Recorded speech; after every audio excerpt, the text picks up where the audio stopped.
Assalamualaikum to our beloved lecturers, Sir Hasanuddin bin Hassan. We are from Group 27. We will present our group assignment for AFT1023 L3 for our subject Foundation of Management. This is our group member. Objectives: discuss the work of Frederick Winslow, Henry Gunn, Henry Fayol, Mary Parker Follett, and Max Weber as it relates to general administrative approach to management. Assalamualaikum. My presentation is about Frederick Winslow Taylor. Taylor's work, The Principles of Scientific Management, source of all the following quotes, was published in 1911. His ideas were an accumulation of his life work and included several examples from his places of employment. The overriding principles of scientific management are that each part of an individual's work is analyzed scientifically, and the most efficient method for undertaking the job is devised.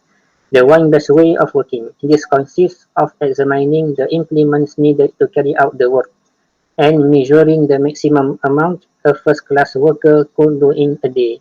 Workers are then expected to do this much work every day. The most suitable person to undertake the job is chosen, again scientifically. The individual is taught to do the job in the exact way devised. Everyone, according to Taylor, had the ability to be first class at some job. It was management's role to find out which job suited each employee and train them until they were first class. Next, managers must cooperate with workers to ensure the job is done in the scientific way. There is a clear division of work and responsibility between management and workers. Managers concern themselves with the planning and supervision of the work, and workers carry it out. Taylor's writings were soon published worldwide. Taylor's methods were slow to be implemented by leading into a trialist who followed a more paternalistic tradition. Scientific management attracted criticism from the likes of Edward Cadbury, who up in a 1914 article for the Sociological Review that since unskilled labor was already monotonous. Next, Frederick was a man of his time. He sought solutions to the problems of his times, many of his ideas relevant to the modern day, so he has inspired further innovations. Three in particular has taken from the principles of scientific management. Frederick Winslow Taylor, do the foundation of scientific management. Many knowledgeable people credit Taylor with inventing the concept of continuous improvement. W. Edwards Deming reportedly said that Taylor's principles were the foundations of his own management theories. Even though widely misunderstood, Frederick's contribution to modern manufacturing methods cannot be overstated. He was a true visionary and a tireless advocate for the worker as well as management. Now we go to advantages and disadvantages of scientific management. This is advantages. Reduction in the cost of production, better quality products, benefits of division of labor, avoidance of disputes between labor and management, increased wages, gains to investors, proper methods of selection and training of workers. This is disadvantages. High cost, unsuitable for small firms, response from the workers if they fail to respond favorably. The system shall fail to bring the desired the system shall fail to bring the desired results. Loss of individuals' initiative, speeding up of workers, autocratic control of functional bosses, creation of unemployment, unfairness, monotony, and opposed by trade unions and others. The conclusion is the most common criticism of Taylor is that his approach is too mechanistic.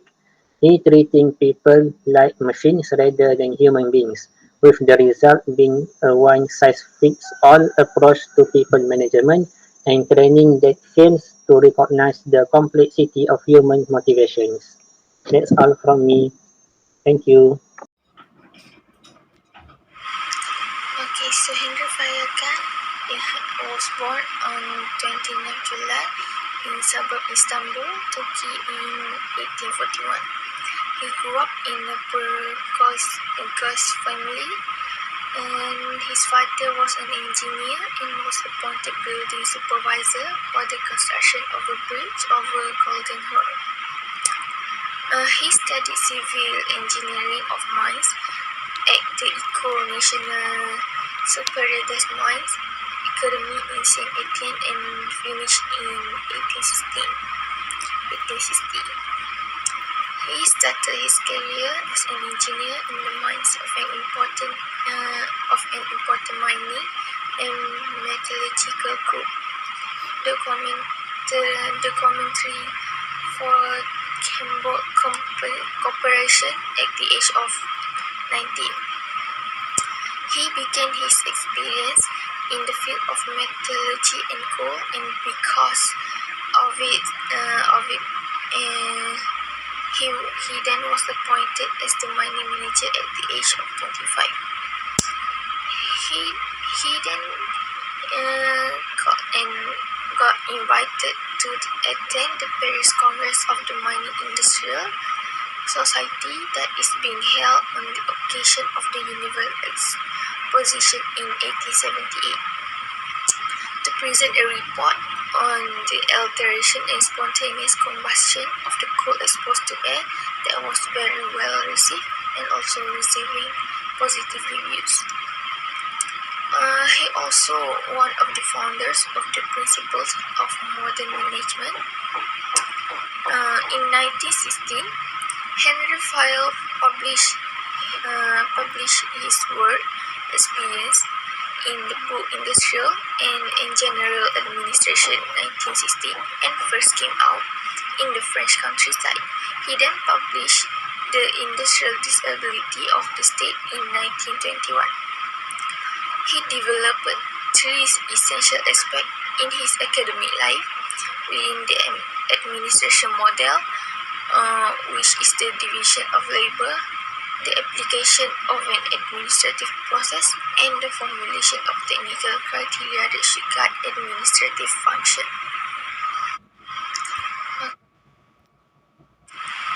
Because of his knowledge, the commentary from budget at the Civil, which was in difficult administrative and economic situation at the time, managed to get out of the crisis. His administrative was very successful that he became the CEO right until 1918. His 5 functions of management provide the big picture of how managers should spend their time. They are planning, organizing, commanding, coordinating, and controlling.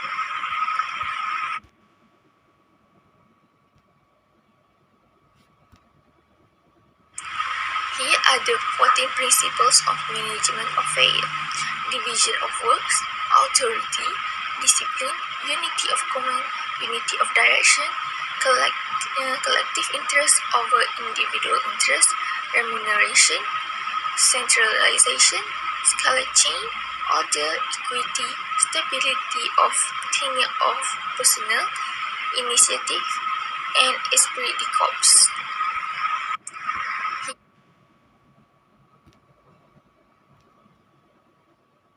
Henry Gunn or Henry Lawrence Gunn or Henry L. Gunn was born on 20th May 1891.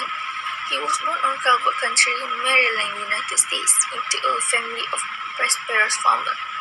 His parents did everything possible so that the young gun managed to finish his training at McDonald School in 1878.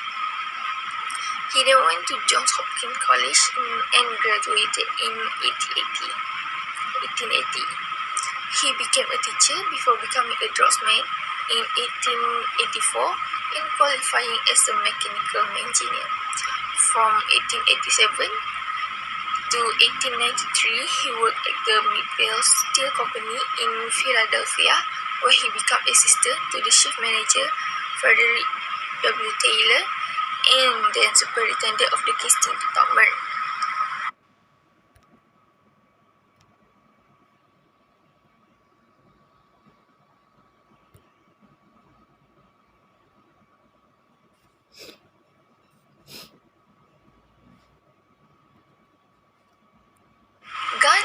Gunn and Taylor worked well in their early years together as he developed interest in broader and even conflicting aspects of management.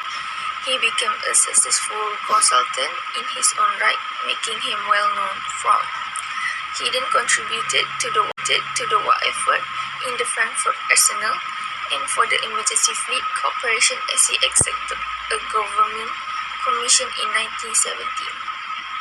In measuring the efficiency and productivity of workers, he then designed some systems such as task bonds and the payment system and the other methods that facilitate this process.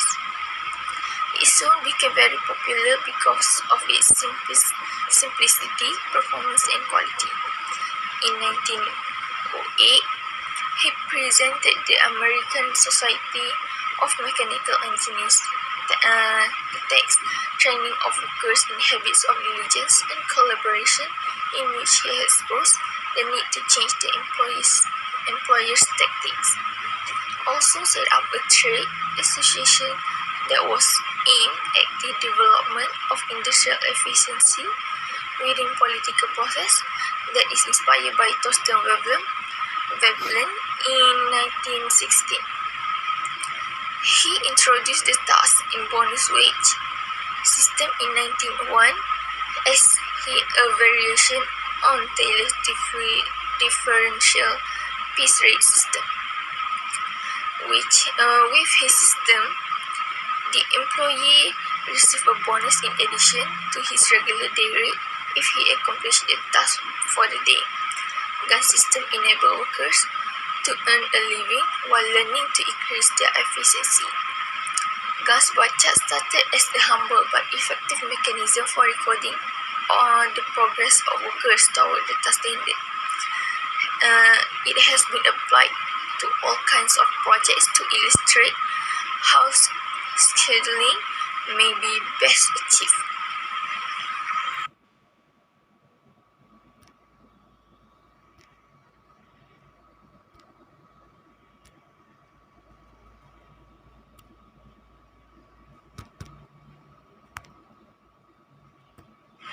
To illustrate a Gantt chart, we take the mini project of redecorating an office with the steps of establishing the terms of reference and standards of quality, cost, and time, informing all appropriate personnel and customers, arranging alternative accommodation, preparing the office, and redecorating. Mary Parker Follett. Biography of Mary Parker Follett. Mary Parker Follett was born as an American social worker, management consultant, philosopher, and pioneer in the field of organizational theory and organizational management. Follett was born in Quincy, Massachusetts in 1868 into a wealthy Quaker family. Follett attended Tye Academy, a college preparatory school in Braintree, Massachusetts, and spent most of his time caring for her disabled mother.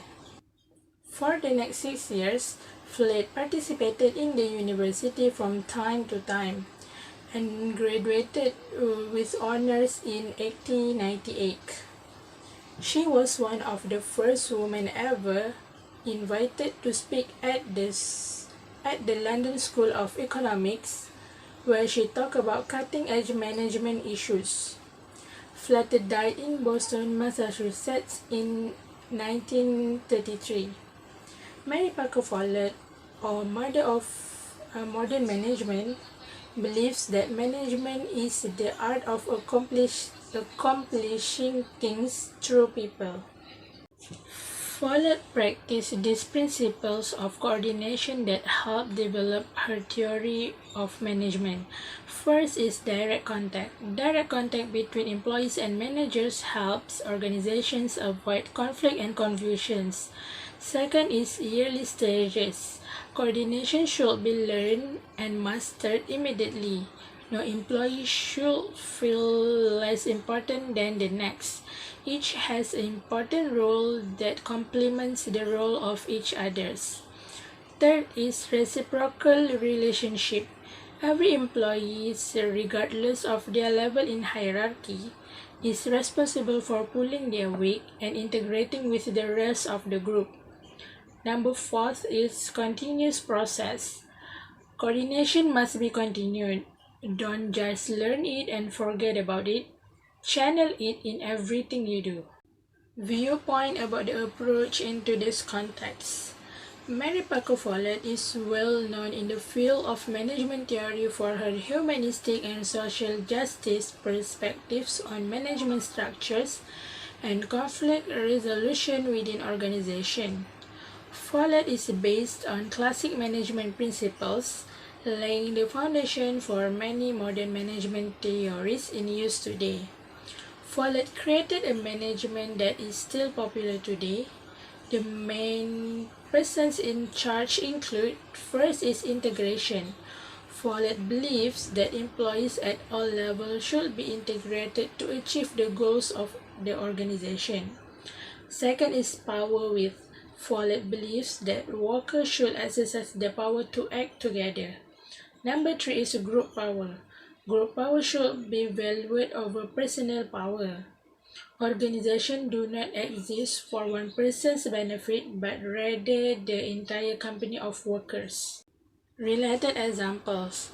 A related example of this approach is that an informal group can be formed to an organization, whether out of official working hours or outside of working hours, to socialize, form a union, or discuss work processes without eavesdropping from management. Advantages. The role of the manager is defined, increased efficiency of communication between employees, focus on teamwork. Disadvantages. Not a specific theory or strategy, doesn't always work, lack of discipline, would not be effective in today's larger companies and franchises. Conclusion. Although Mary Paco Follett's contribution to management theory has to be recognized, relatively small attention has been given in recent years to around her work the development of thought that practice the field of informal education and lifelong learning. Max Weber. Biography of Max Weber. Max Weber is a precocious child. He went to university and became a professor, but had a mental breakdown in 1897. In 1905, he published his most famous book, Protestant Ethics and the Spirit of Capitalism. Maximilian Karl Emil Weber was born on April 21, 1864.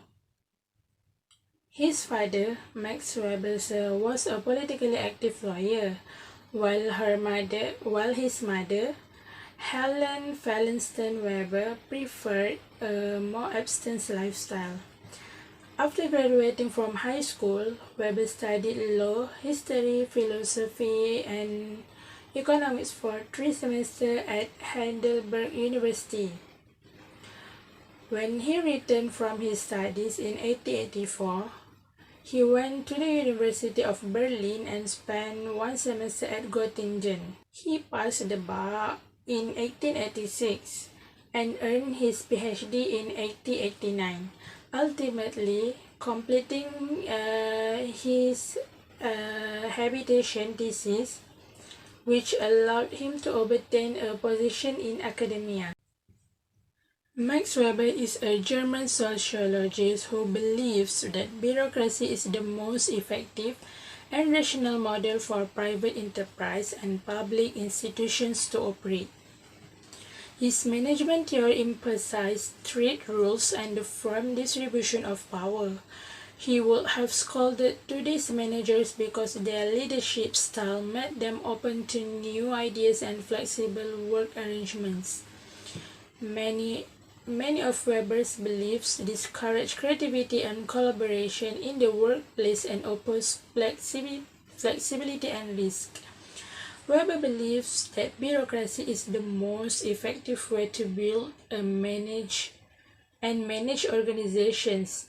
It is absolutely necessary for large companies to achieve maximum productivity through many employee and tasks. Weber believes that the work of environment should be professional and impersonal, strongly opposed to work relations. In general, Weber's ideal bureaucracy advocates efficiency, unity, and a clear distribution of power. There are six characteristics of bureaucracy. First is task specialization. Weber believes that task specialization can promote timely completion of work at the highest skill level. Second is hierarchical management structure. Weber advocates that the management should be divided into several layers, and each layer is responsible for the performance of its team. Third is formal selection rules. In an ideal organization, Weber believes that employees should be selected based on their technical skills and abilities. Fourth is efficient and uniform requirements. Weber believes that employees should always accurately understand their expectations. In an ideal organization, rules should be clearly defined and strictly enforced. Fifth is achievement-based advancement. Weber felt that promotions within an organization should be based solely on achievement, experience, and technical qualifications. Lastly is impersonal environment. Under Weber's theory, relationships between employees are to be only professional only.